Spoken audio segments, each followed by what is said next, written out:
Hello, कैसे हो आप लोग। उम्मीद करते हैं ठीक होंगे और आप लोगों को मेरा बताया हुआ सब क्वेश्चन का सलूशन भी समझ में आ रहा होगा।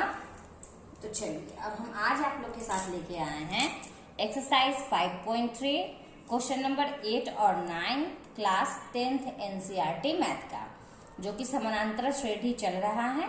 उसमें 8, 9 एक्सरसाइज 5.2 जो है वो हमने पूरा कंप्लीट करवा दिया है और आज हम लोग आज जो है एक्सरसाइज 5.3 का क्वेश्चन नंबर 8 और 9 को सॉल्व करेंगे। ठीक है, तो चलिए हम लोग सबसे पहले 8 के प्रश्न को पढ़ते हैं। तो उस एपी के प्रथम 51 पदों का योग ज्ञात कीजिए जिसके दूसरे और तीसरे पद क्रमशः 14 और 18 है। जिसके दूसरे और तीसरे, तो पहले जैसे जैसे प्रश्न बोला हुआ है उसको लिख देते हैं। एपी के प्रथम 51 पदों का योग निकालना है। ठीक है, इसको निकालना है मतलब कि S51 हमको निकालना है। जिसके दूसरे और तीसरे यानी A2 जो है दूसरा हो गया 14 और A3 जो है वह हो गया 18, क्रमशः ऐसे दिए हुए हैं। ठीक है, तो हमको S51 निकालना है।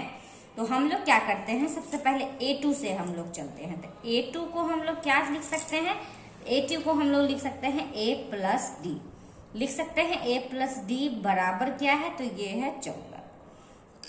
तो A प्लस डी बराबर हो गया 14। ये हो गया मेरा समीकरण 1। समीकरण 1, 2 करके लेना होगा। अब फिर A3 है, तो A3 को हम लोग क्या लिखेंगे, A प्लस 2D बराबर कितना दिए हुए 18, मतलब A प्लस 2D बराबर हो गया 8। ये हो गया समीकरण 2। तो समीकरण 1 एवं 2 को घटा के हम लोग क्या करेंगे, जैसे हम लोग समीकरण निकालना बताते हैं तो लिखेंगे समीकरण 2 को घटाने से।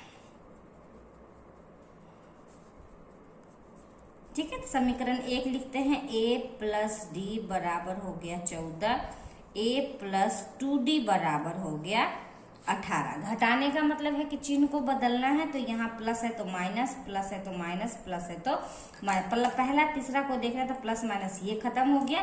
प्लस माइनस माइनस 2 जो होता है ये इसका सिंबल होता है, तो बड़ा हो गया माइनस। 2 में से 1 गया तो ये हो गया डी। आई दोनों को देखिए तो ये हो गया माइनस। 18 में से 14 गया तो हो गया 4। ये माइनस से माइनस कैंसर, तो डी बराबर हमारा क्या निकल गया, डी बराबर हमारा निकल गया है 4।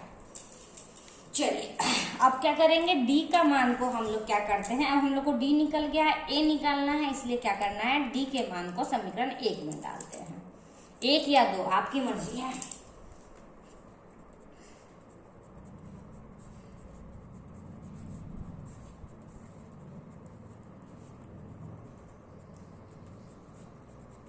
समीकरण 1 में डालने पर समीकरण 1 क्या है, देखो A प्लस डी बराबर है 14, तो D का मान है 4। तो A प्लस डी के जगह पे 4 बराबर 14, तो A बराबर हो गया 14 प्लस इधर आ गया तो हो गया माइनस, तो A बराबर हो गया 10।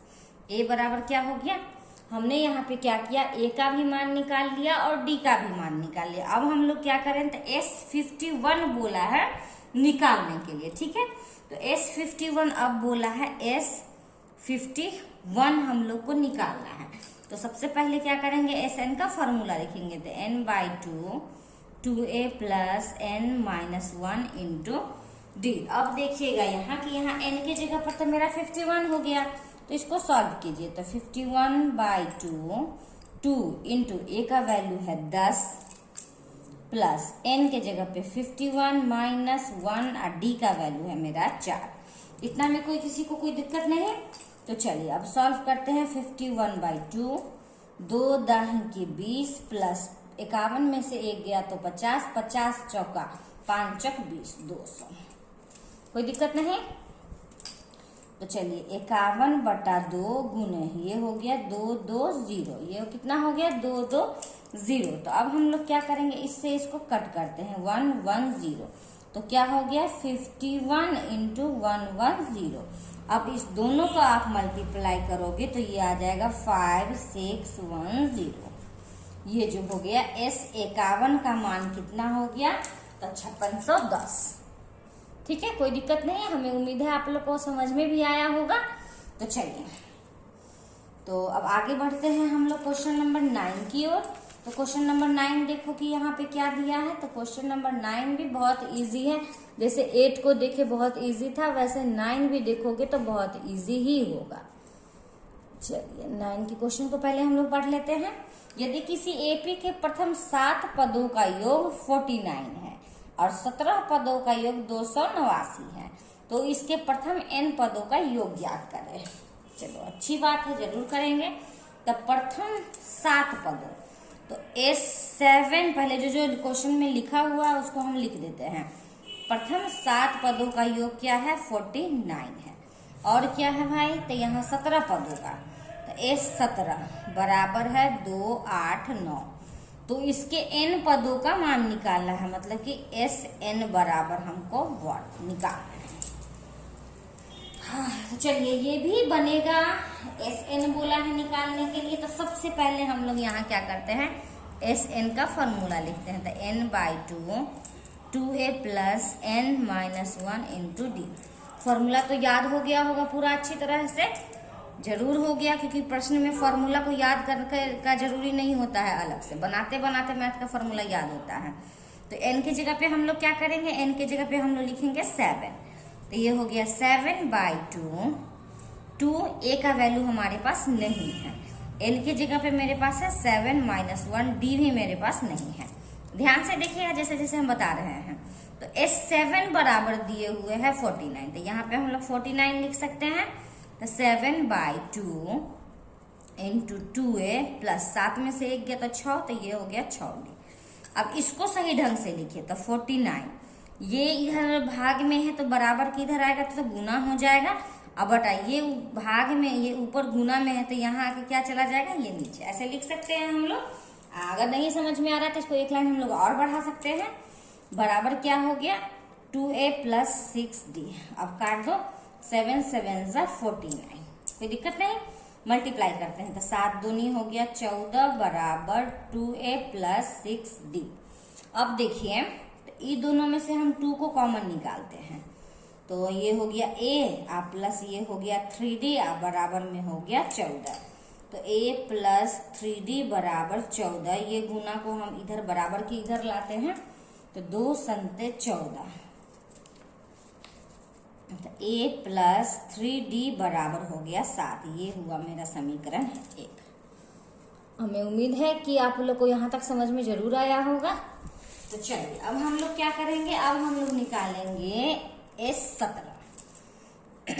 S17 निकालना है। तो पहले फॉर्मूला लिख देते हैं, n/2 into 2a plus n-1 into D. तो चलिए S17 का वैल्यू क्या है, तो S17 का वैल्यू है 289। n के जगह पे हो गया 289 बटा में 2।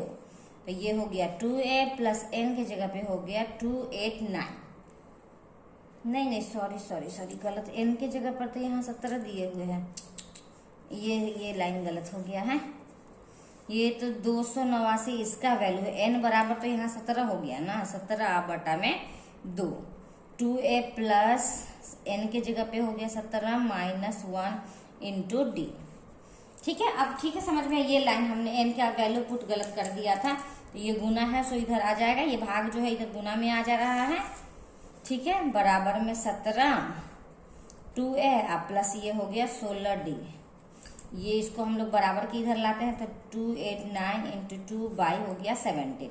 इससे इसको आप लोग काटो। तो इससे इसको अगर काटिएगा तो देखोगे कि क्या आएगा यहाँ पे, 17 एकम 17 आ गया। तो यहाँ हो गया 17 7 हो गया 119 बराबर हो गया 17 को हमने बड़ा इधर ले आया है, तो ये हो गया 2a प्लस 16d। तो यहाँ 17 दूनी हो गया 34 बराबर 2a प्लस 16d। अब क्या करेंगे, दोनों में से 2 को कॉमन निकालते हैं। a प्लस 8d बराबर हो गया 34। तो a प्लस 8d बराबर 34 अब बटा में 2, 2 एकम 2, 2 सौते 14, तो a प्लस 8d बराबर हो गया 17। ये हुआ हमारा समीकरण 2। कोई दिक्कत नहीं। चलिए समीकरण 1 और 2 को हम लोग पहले सॉल्व कर लेते हैं, समीकरण 1 एवं 2 को घटाने से।